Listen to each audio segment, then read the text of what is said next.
Class में आप कुछ ऐसे वर्ड्स के बारे में जानेंगे जो बहुत ही इम्पोर्टेंट है। अगर आप स्पोकन इंग्लिश की बात करें या रिटन इंग्लिश के, दोनों के लिए ये वर्ड्स जो है बहुत ही जरूरी है। ये रहेगा वो वर्ड्स जो बहुत ही इम्पोर्टेंट है, जैसे everybody, somebody, nobody, anybody, someone, none, anyone, everything, something, nothing, anything, all, some, any, both, another, much, few, little. ये वर्ड्स जो गाइस है ये इनडेफिनिट प्रोनाउंस कहलाते हैं, यानी कि ये वर्ड्स है किसी निश्चित व्यक्ति या वस्तु के बारे में नहीं बताते हैं। अगर आपको किसी निश्चित व्यक्ति या वस्तु के बारे में बात नहीं करनी है, उनके बारे में नहीं आपको बताना है, तो वहां पर आप क्या करेंगे, ये इनडेफिनिट प्रोनाउंस को यूज करेंगे। ये इनडेफिनिट प्रोनाउंस का यूज पर्टिकुलर किसी व्यक्ति या वस्तु के लिए नहीं किया जाता है। तो गाइस आप इसको कुछ एग्जांपल्स के साथ समझेंगे तो ढंग से समझ पाएंगे। जैसे किसी ने मेरी कलम चुरा ली है। अगर आपको हिंदी के ये वाक्य जो है इंग्लिश में बोलना है, क्योंकि आप अब अंग्रेजी बोलने की शुरुआत कर चुके हैं, तो इस तरह के हिंदी के जो वाक्य हम लोग इंग्लिश में बोलते हैं, तो यहाँ पर आप फंसेंगे कि किसी ने मेरी कलम चुरा ली है, किसी ने मेरी नोटबुक चुरा ली है, किसी ने मेरी जो और भी कुछ भी आप कहना चाहें जो चीज है कुछ भी चुरा ली है। तो इस तरह के सेंटेंस हिंदी के वाक्य आपको अंग्रेजी में बोलना है तो क्या बोलेंगे, समबडी।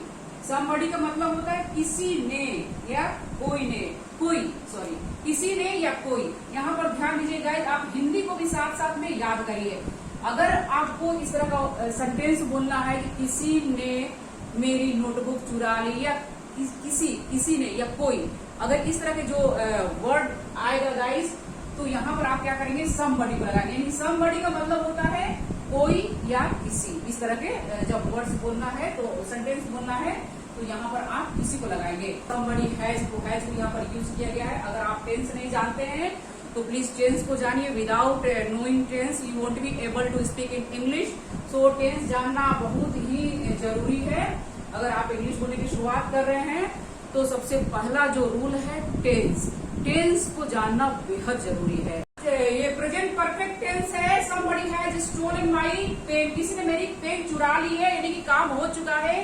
प्रेजेंट परफेक्ट टेंस है तो समबडी का यहाँ पर यूज हुआ है। समबडी का मतलब होता है किसी ने हिंदी को भी साथ साथ में आप याद करते जाइएगा। अगर आपको बोलना है किसी ने ये काम को कर दी है, somebody has done this work, इस तरह से आप बोलेंगे। Anybody can beat him, कोई भी उसे पीट सकता है। Anybody का मतलब होता है कोई भी, कोई के लिए आप anybody को यूज करेंगे। और इसको गाइज आप रट लीजिए। वर्ड मीनिंग याद करना बहुत ही जरूरी है। अगर आप अंग्रेजी बोलने की शुरुआत कर दिए हैं और वर्ड मीनिंग नहीं जानेंगे तो आप अंग्रेजी बिल्कुल नहीं बोल पाएंगे। एनीबडी, कोई भी उसे पीट सकता है। तो यहाँ पर एनीबडी का मतलब होता है कोई।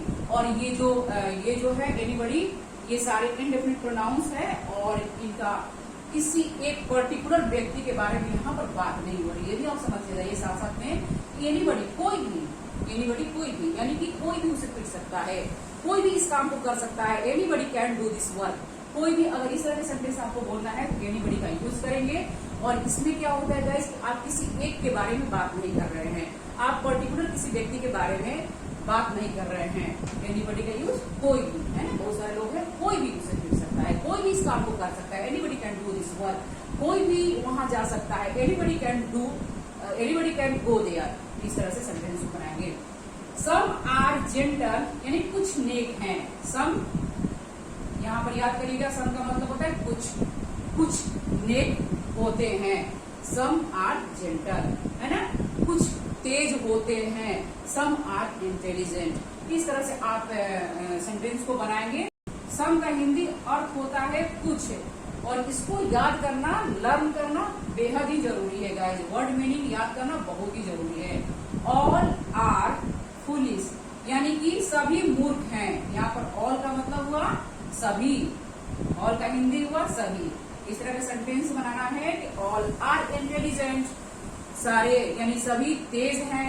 इस तरह से आप सेंटेंस को बोल सकते हैं। सभी यानी कि किसी एक की तरफ इंडिकेट नहीं कर रहे, दैट्स वाई ये इनडेफिनिट प्रोनाउन है। ये किसी डेफिनिट पर्टिकुलर डेफिनिट पर्सन या थिंग्स के बारे में बात नहीं करता है, यहाँ पर नहीं बताता है ना। डेफिनेट यानी कि निश्चित किसी व्यक्ति या वस्तु के बारे में यहाँ बात नहीं हो रही है। None can do this, none का अर्थ होता है कोई नहीं। नन का यूज आप वहां करेंगे जहां होगा कि कोई नहीं, इसे कोई नहीं कर सकता है। कोई नहीं, अगर आपको इस तरह का सेंटेंस बोलना है कि वहां कोई नहीं जा सकता है, वहां कोई नहीं जा सकता है, नन कैन गो देयर, इस तरह से आप सेंटेंस को बनाएंगे। नन कैन गो देयर, इसे कोई नहीं लर्न कर सकता है। नन कैन लर्न दिस, इस तरह से आप सेंटेंस को बनाएंगे। अगर आपको बोलना है कोई नहीं, वहां पर आप नन का यूज करेंगे। नन का हिंदी अर्थ होता है कोई नहीं। नन का हिंदी अर्थ होता है कोई नहीं, इसको आप याद करिए। Many of them were killed, उनमें से अनेक मारे गए। अनेक, अनेक के लिए क्या यूज करेंगे आप? मेनी। मेनी का मतलब होता है अनेक, है ना? मेनी का मतलब होता है अनेक। मेनी का हिंदी अर्थ अनेक होता है। इस तरह से आपको इस तरह का सेंटेंस बोलना है कि अनेक लोग या है ना, बहुत सारे, तो यहाँ पर मेनी का यूज करेंगे, है ना। One must not praise one self, one का मतलब होता है किसी एक के लिए आप यूज करेंगे, है ना। किसी को अपनी प्रशंसा नहीं करनी चाहिए। वन का यूज आप किसी एक के लिए करेंगे कि किसी को भी अपनी प्रशंसा नहीं करनी चाहिए। इस तरह सेंटेंस है, वन का मतलब हुआ, वन यहाँ पर यूज हुआ है। नथिंग इज परफेक्ट, कुछ भी परफेक्ट नहीं होता है, कुछ भी परफेक्ट। कुछ भी के लिए क्या लिखेंगे आप? नथिंग। नथिंग का यूज कुछ भी नहीं, नहीं भी आएगा इसमें, है ना, ध्यान दीजिएगा। नथिंग का मतलब होता है कुछ भी नहीं। नन का मतलब होता है कोई नहीं। इस तरह से नथिंग, कुछ भी परफेक्ट नहीं होता है, नथिंग इज परफेक्ट। इस तरह से सेंटेंस को बनाएंगे गाइस। अगर इस तरह के आपको बोलना है कि कुछ भी नहीं, वहां पर आप नथिंग का यूज करेंगे। तुम में से कोई इसे ले सकता है। Any of you can take it, यानी कि तुम में से कोई एक, किसी एक के लिए आपको बोलना है तो वहां पर एनी लगाएंगे। एनी ऑफ यू, तुम में से कोई एक, एनी ऑफ यू कैन, तुम में से कोई एक, है ना। इस तरह का आपको बोलना है तो एनी ऑफ यू लगाएंगे। कैन टेक इट, तुम में से कोई एक इसे ले सकता है। None of them are good, उनमें से कोई अच्छा नहीं है ना, कोई नहीं है, ध्यान दीजिएगा, है ना। नन का मतलब होता है कोई नहीं है, कोई नहीं कर सकता है ना, कोई नहीं, कोई नहीं। डन। नन का मतलब होता है कोई नहीं। Everything is ready for the meal, भोजन के लिए सब कुछ तैयार है।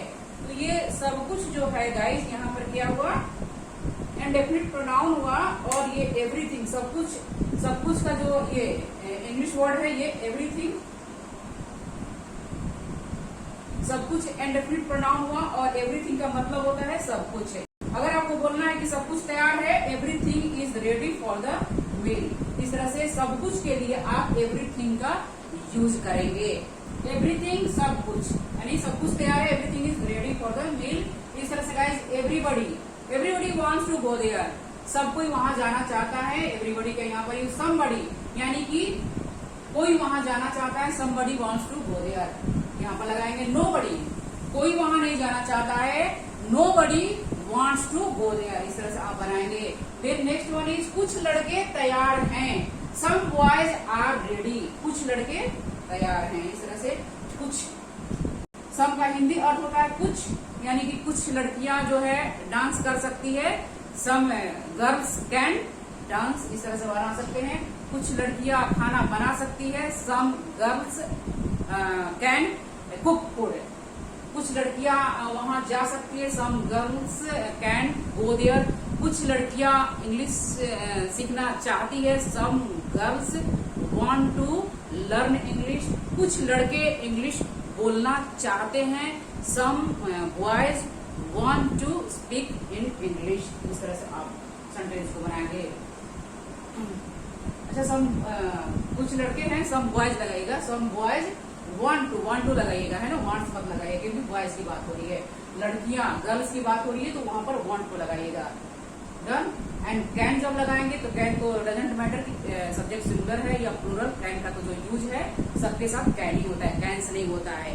I think you have learned everything because I have already explained in my last video. अगर आप अभी तक नहीं देखे हैं गाइस तो प्लीज देख लीजिए, आप वहां पर अच्छे से समझ जाएंगे। कैन को कैंस नहीं किया जाता है। कैन चाहे सब्जेक्ट सिंगुलर है या प्लूरल, डजंट मैटर, आप सबके साथ कैन का ही यूज करेंगे।